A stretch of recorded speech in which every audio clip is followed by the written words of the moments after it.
नमस्कार दोस्तों, मेरे YouTube चैनल पर आपका स्वागत है। दोस्तों आज मैं मारन मंत्र बताता हूँ। जेन भाई प्रयोग करना है, मैं बताऊँ उसने करना है। सब ला पहले ओकर विधि सुन। तोला ले लगी एक ठा काला मुर्गा लेना है।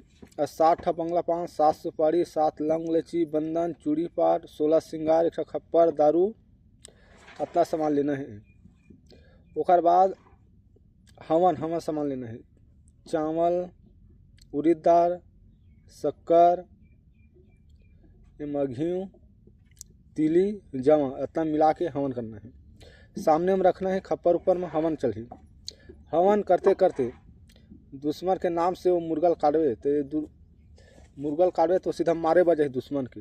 ओतिल मार के लहुट चाहिए तो एक ठा अंडा के बलि दे दे, वो शांत हो जाए। अब एक मंत्र में बताता हूँ।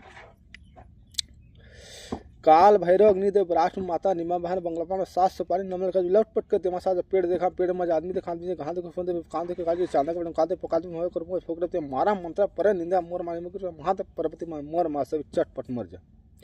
दोस्तों यही मंत्र है रे, मैं बताऊँ उससे करना है। मंत्र ला सिर्फ याद भर करना है। सामने में रख देवे पुतला बना, पुतला मतलब मन सूजी रखबे, मंत्र इससे पढ़ना है, फूक मारना है, ऐसे पुतला पर गोप दे। गोभे के बाद वो मुर्गा काट के खून में नहवा दे। ओकर एक नींबू काट, 2 ठा लंगर, आधा नींबू में दारू डाल के पुतला में निचोड़ दे। टाइम दे 2 दिन 3 दिन 4 दिन 8 दिन, 7 दिन के टाइम के होता खत्म हो जाए। जय माँ काली।